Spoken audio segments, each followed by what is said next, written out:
우리는 불안, 분노, 무기력 같은 불편한 감정을 억누르거나 아니면 반드시 이겨내야 한다고 배워왔어요. 특히 머리랑 이성으로 감정을 통제해야 한다고 배워왔는데, 그럴수록 우리의 불편한 감정은 더 커지고 우리는 더 고통스러워집니다.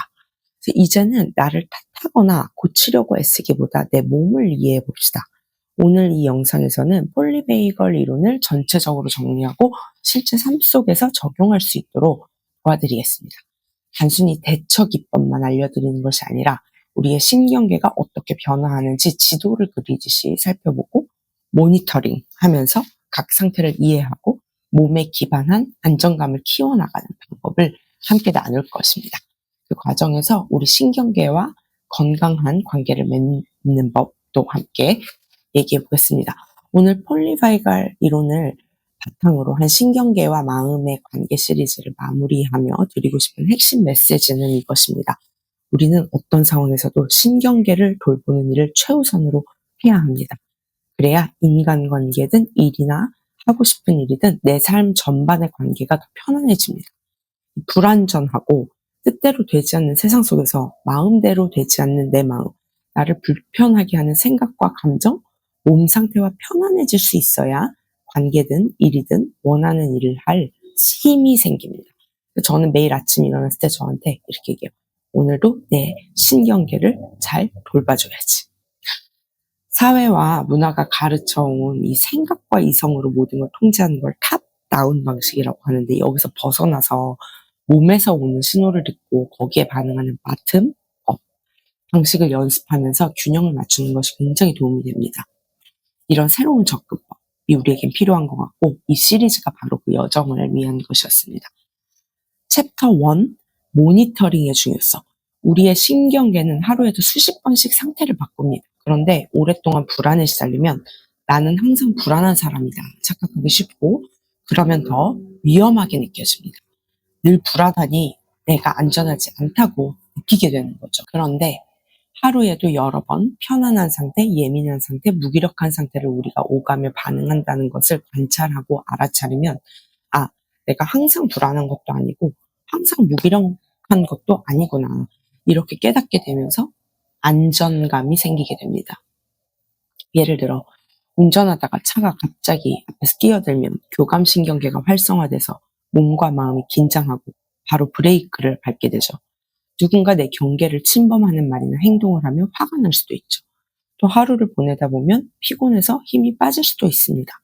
이것은 쉬어야 한다는 신호일 수도 있고요. 이렇게 하루 동안 작은 자극들로 인해 우리의 신경계는 계속 상태를 바꿉니다. 저도 어제 이유 없이 긴장된 상태로 일어났다가 몸을 움직이며 좀 차분해졌다가 다시 피곤해져서 무기력해졌다가 또 작은 일에 웃으면서 편안해졌다가, 이런 변화를 관찰자 시선으로 바라보는 것만으로도 내가 완전히 무너진 건 아니구나. 지금 내가 완전히 불안에만 사로잡힌 건 아니구나. 이렇게 안전하다는 느낌을 얻을 수가 있었습니다. 한번 오늘 또는 내일 하루 동안만 내 신경계가 왔다 갔다 하는 것을 관찰자 입장에서 살펴보는 연습을 해보시는 것도 추천드려요. 실험 삼아. 챕터 2. 신경계와의 관계를 다시 맺는 3단계. 알아차리기, 이해하기, 조절하기. 먼저 알아차리기. 감정과 신경계 반응을 다스리려 하기 전에 먼저 알아차리고 바라봐 주는 것이 중요합니다. 왜냐? 현재 상태를 인지하고 바라봐 주는 것만으로도 나와 감정 반응 사이에 거리가 생겨서 거기에 휘둘리고 압도되는 상태가 아니라 내가 관찰자가 되고요. 관찰자가 되면 이 공간에서 내 마음의 여유가 생기고 내 반응을 선택할 수 있는 여지가 생기게 됩니다. 또 먼저 바라봐 주는 것이 중요한 이유는 우리의 의도가 행동의 효과를 결정하기 때문입니다. 내 상태를 있는 그대로 인정하고 받아주지 않고 바로 고치려고 하면 이 감정은 잘못된 거야, 없어져야 해 라는 메시지를 스스로에게 심어주게 됩니다. 그 두려움에 기반한 셀프케어나 몸 안정시키는 다른 기법들은 먹히지 않아요. 왜냐하면 마음속 깊은 곳에서는 여전히 이 마음을 느끼는 것은 위험한 거야, 그러니 빨리 사라져 하고 채찍질하고 있기 때문입니다. 나를 안정시켜 주어야 하는 셀프케어 활동을 하는데 그 기반에는 이 마음이 없어지지 않으면 큰일 난다라는 두려움이 자리 잡고 있으면 어떻게 내가 안정이 되겠어요? 인간관계를 한번 생각해 볼까요? 갈등 상황에서 상대를 먼저 비난하는 식으로 말을 하면 그 사람은 당연히 방어적으로 나옵니다. 누구든 비난받고 싶지 않기 때문에.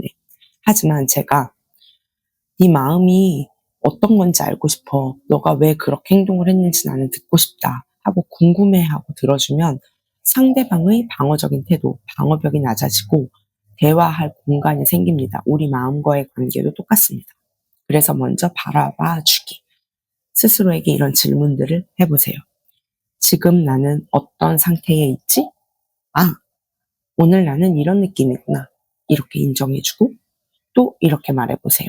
내 신경계가 이렇게 반응하고 있구나. 이렇게 이름을 붙여주세요.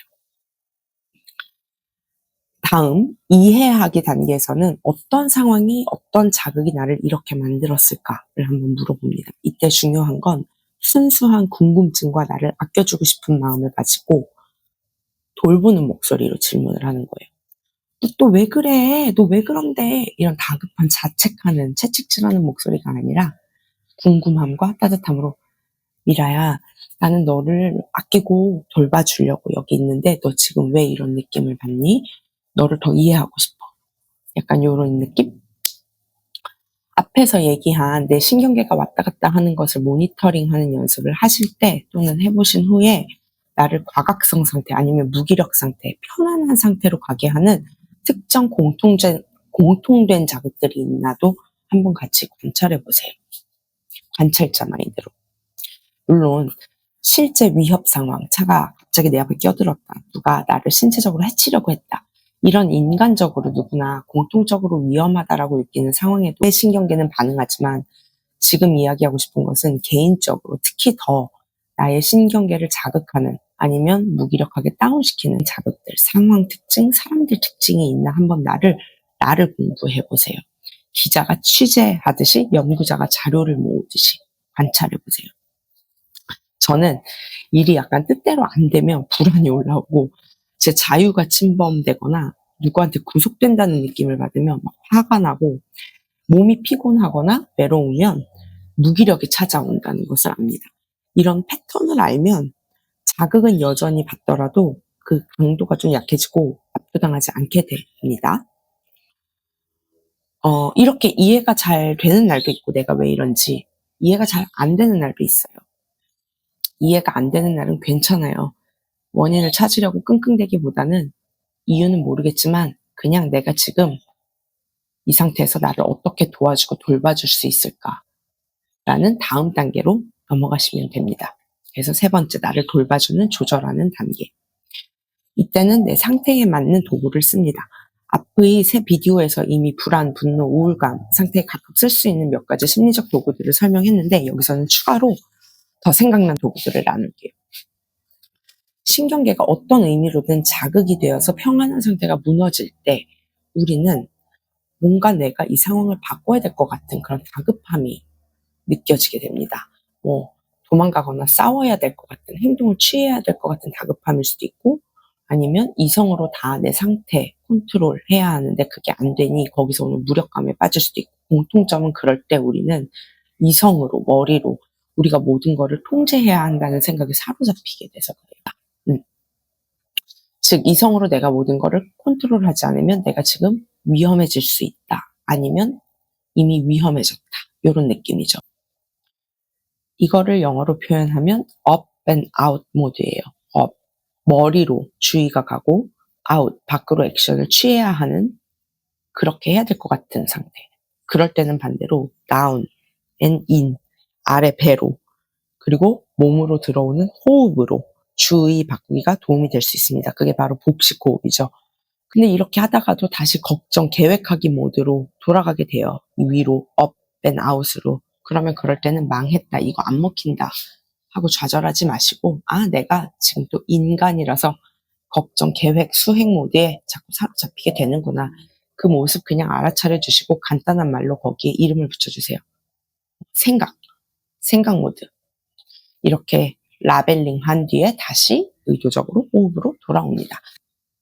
또 앞에 영상들에서도 말했듯이 말, 행동, 모든 것의 속도를 한 10% 늦추는 것도 효과적입니다. 여기에 한 가지 더 하자면 어떤 이유로든 우리 신경계가 뒤집어지면 우리는 좀 조급해져서 전자레인지 3분 돌리는 시간, 신호등, 파란불 기다리는 시간, 물 끓이는 시간에도 마음이 조급해져요. 근데 생각해 보세요.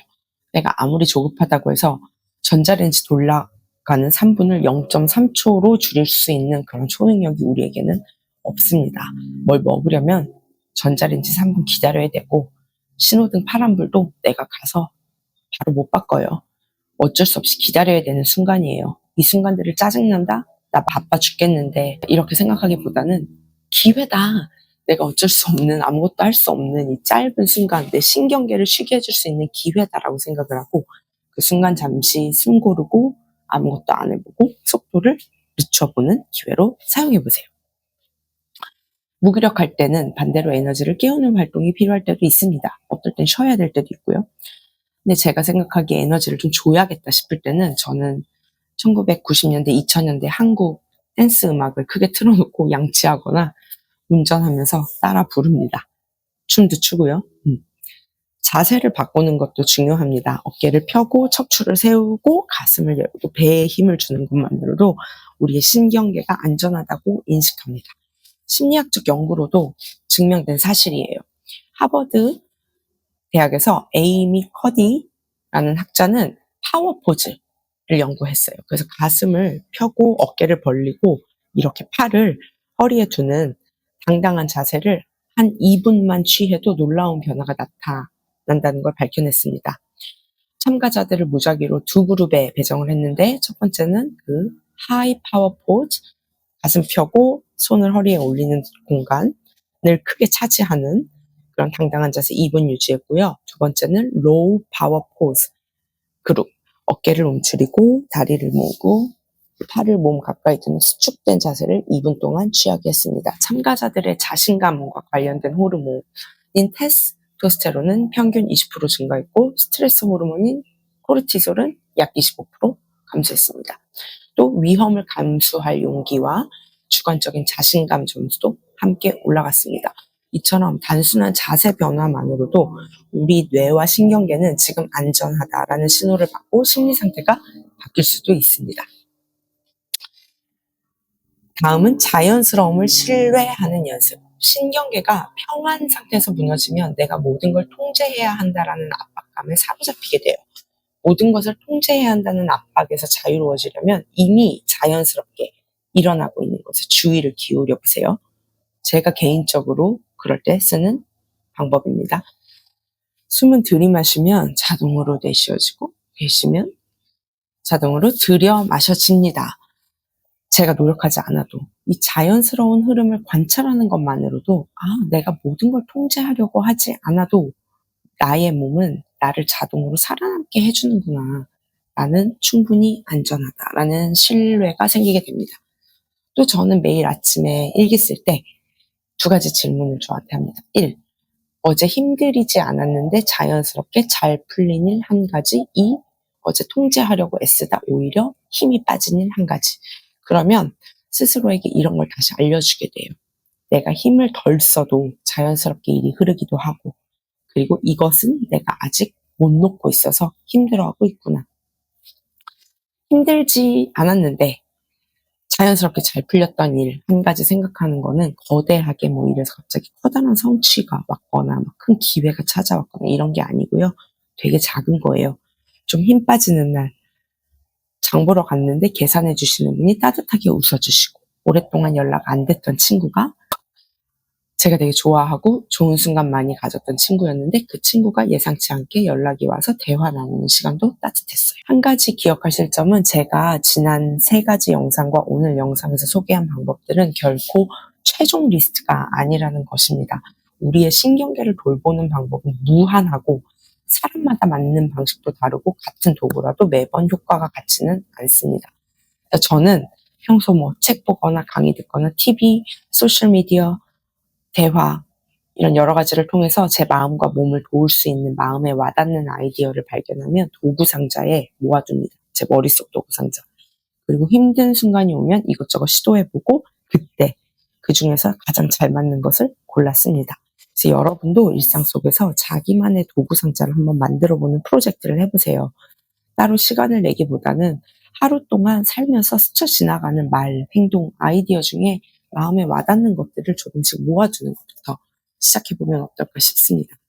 마무리하면서 이 시리즈의 핵심은 이것이었습니다. 우리는 신경계에 끌려다니기만 해서도 안 되고, 우울, 불안, 분노 등에 압도당한 상태도 아니고, 그렇다고 그것들을 완벽히 통제하려고 해서도 안 되고, 우울, 불안, 분노를 적으로 보고 없애려고 하는 것도 안 된다는. 신경계와 대화하고, 얘랑 협력하고, 돌보는 관계를 만들어야 합니다. 모든 인간관계에서도 적용이 되지만 나와의 관계에서도 좋은 관계는 이렇게 시작됩니다. 1. 상태를 바라보고 궁금해해주기. 2. 들어주고 공감해주기. 3. 도움이 될 방법을 함께 찾기. 우리의 신경계는 언제나 우리를 지키기 위해 반응하고 있습니다. 이제는 그것과 함께 살아가는 길을 연습할 때입니다. 시청해주셔서 감사하고 다음 영상에서 또 만나요.